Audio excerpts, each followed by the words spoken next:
பிரியமானவர்களே, ஆண்டவரும் அருமை ரட்சகருமா இருக்கிற இயேசு கிறிஸ்துவின் இனிய நாமத்தினாலே மற்றும் நல்ல காலை பொழுதிலே உங்களை சந்திப்பதிலே நான் அதிகமாய் மகிழ்ச்சி அடைகிறேன். இந்த நாள் முழுவதுமாக நீங்கள் செய்கிற எல்லா காரியத்திலேயும் கர்த்தருடைய கரம் உங்களோடு கூட இருந்து உங்களை ஆசீர்வதிப்பதாக. அன்பான தேவனுடைய பிள்ளைகளே, பயம் என்றதான தலைப்பிலே இன்றைக்கு நாம் கர்த்தருடைய வார்த்தையை தியானிக்க போகிறோம். நம்முடைய பயத்தை விலக்குவோமாக என்றதான தலைப்பிலே நாம் இன்றைக்கு கர்த்தருடைய வார்த்தையை தியானிக்க போகிறோம். நம்ம எல்லாருக்கும் தெரிந்த ஒரு வசனம் ஏசாயா 41:10 சொல்லுகிறது, நீ பயப்படாதே, நான் உன்னோடு கூட இருக்கிறேன் என்று சொல்லி ஆண்டவர் சொல்லிவிட்டார். அவர் சொல்லுகிறார், நான் உன்னோடு கூட இருக்கிறதுனால நீ பயப்பட தேவையில்லை, நீ எதற்குமே பயப்பட தேவையில்லை என்று சொல்லி ஆண்டவராகிய தேவன் நம்மை பார்த்து சொல்லுகிறார். அப்படி இருந்து நம்முடைய வாழ்க்கையிலே பல விஷயங்களை குறித்து நாம் பயப்படுவதற்கு காரணம் என்ன? நாம் எல்லாவற்றிலேயும் அதிகமாய் நாம் பயப்படுவதற்கு காரணம் என்ன என்று சொல்லி நாம் பார்க்கும் பொழுது, நம்மோடு கூட ஆண்டவர் இருக்கிறதை நாம் மறக்கும் போது நமக்குள்ளே நிச்சயமாக பயம் வருகிறது. அன்பான தேவனுடைய பிள்ளை, அவர் சொல்லிவிட்டார், நான் உன்னோட தான் இருப்பேன், நீ பயப்படாதே என்று சொல்லிட்டார். யோசுவாவை பார்த்து கூட ஆண்டவர் சொன்னார், நீ உயிரோடு இருக்கும் நாளெல்லாம் ஒருவனும் உனக்கு ஒன்றாக எதிர்த்து நிற்பதில்லை, நான் மோசையோடு இருந்தது போல உன்னோடு இருப்பேன், நான் உன்னை விட்டு விலகுவதும் இல்லை, உன்னை கைவிடுவதும் சொல்லிட்டார். நான் உன்னோட இருப்பேன் என்று சொல்லிவிட்டார். நீ உயிரோடு இருக்கும் நாளெல்லாம் நான் உன்னோடு இருப்பேன்னு சொல்லிவிட்டான். அப்படி இருந்தோம் நம்ம ஏன் பயப்பட வேண்டும்? எப்படி இந்த பயம் நம்மை ஆட்கொள்ளுகிறது என்று சொல்லி பார்ப்போம் என்று சொன்னால், கர்த்தர் நம்மோடு கூட இருக்கிறார் என்பதை நாம் எப்பொழுது மறக்கிறோமோ அப்பொழுது இந்த பயம் நம்மை ஆட்கொள்ளுகிறது. மார்க்கு சுவிசேஷம் 4ஆம் அதிகாரத்திலே 36ஆம் வசனத்திலிருந்து கடைசி வசனம் வரைக்கும் ஒரு சம்பவம் சொல்லப்பட்டிருக்கிறது. ஆண்டவராகிய இயேசுவும் அவருடைய சீஷர்களும் படகுலே பயணம் செய்து கொண்டிருக்கிறார்கள். இவர்கள் என்ன செய்து விட்டார்கள்? ஆண்டவராகிய இயேசுவோடு கூட பேசாமல் விட்டிருப்பார்கள் சொல்லி நான் நினைக்கிறேன். எனவே அவர் பார்க்கிறார், அவர் போய் கப்பலின் பின்னணியத்திலே அவர் உறங்கிக் கொண்டிருக்கிறார், தலையணை வைத்து உறங்கிக் கொண்டிருக்கிறார். இயேசு முன்பதாக இருந்த வரைக்கும் அங்கே எந்த ஒரு பிரச்சனையும் கிடையாது. அவர் பின்னணையத்துக்கு போய் கப்பலின் பின்பாகத்திற்கு போய் அவர் தூங்க ஆரம்பித்து விடுகிறார். இப்பொழுது பெரிய ஒரு அலைகள் வந்து அந்த படகின் மேலே மோதி அடிக்கிறது. இவர்களுக்கு பயம் உண்டாகிறது. ஐயோ, இந்த அலைகள் நம்மை கவிழ்த்து விடும் என்று சொல்லி அவர்கள் பயப்படுகிறார்கள். இந்த பயத்திற்கு காரணம் என்ன என்று சொல்லி நாம் பார்க்கும் பொழுது, அன்பான தேவனுடைய பிள்ளைகளே, தங்களோடு கூட இருக்கிறவர் யார் என்பதை மறந்து போனார்கள். தங்களோடு கர்த்தர் இருக்கிறார் என்பதை அவர்கள் மறந்து போய்விட்டார்கள்.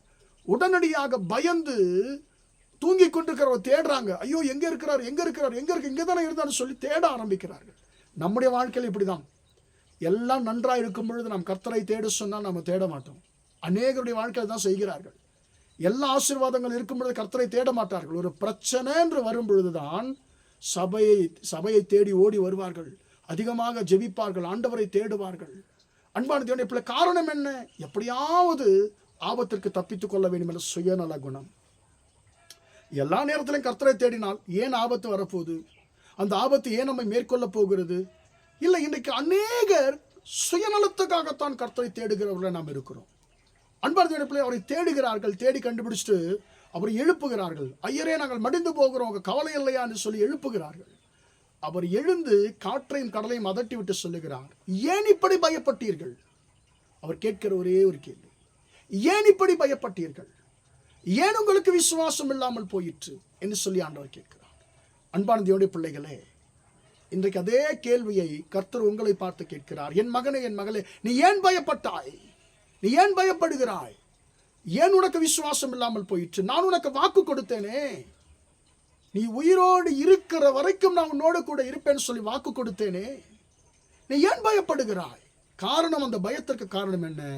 கர்த்தர் நமக்கு கொடுத்த வார்த்தையை, வாக்குத்தத்தத்தை மறந்து போனதான் காரணம். நம்முடைய வாழ்க்கை சரியா இருக்கும் என்று சொன்னால், கர்த்தருக்கு முன்னதாக நாம் பரிசுத்தம் உள்ளவர்களாய் உண்மையுள்ளவர்களாக இருப்போம் சொன்னால், கர்த்தர் ஒரு நாளும் நம்மை கைவிட மாட்டார், நம்மை விட்டு விலக மாட்டார். நாம் பயப்பட தேவையில்லை. அன்பான தேவனுடைய பிள்ளைகளே, அப்படி இருந்தும் சீஷர்கள் பயப்படுவதற்கு காரணம் என்னன்னு கேட்டால், தங்களோடு கூட கர்த்தர் இருக்கிறார், அவர் யார் என்பதை மறந்து போனார். அன்பான தேவனுடைய பிள்ளைகளே, இன்றைக்கு கர்த்தர் நினைவுபடுத்துகிறார், நான் உன்னோடு தான் இருக்கிறேன், நீ பயத்துக்கு இடம் கொடுக்காத மகனே. மகனே, நீ பார்க்கிற சூழ்நிலைகள் உன்னை மேற்கொள்ள முடியாது, உன்னை ஜெயிக்க முடியாது.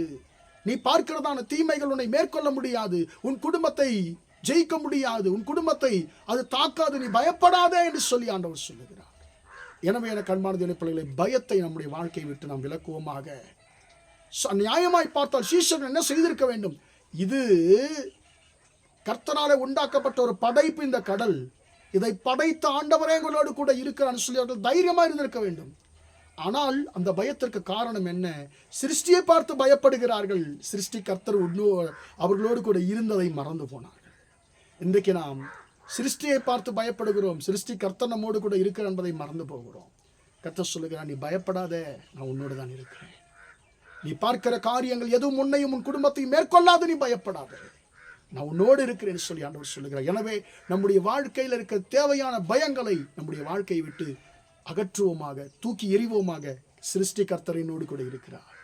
நிச்சயமாக நான் அசைக்கப்படுவதில்லை, நான் பயப்பட மாட்டேன் என்றதான ஒரு உறுதியோடு நாம் இருப்போமாக. ஜெபிப்போம்.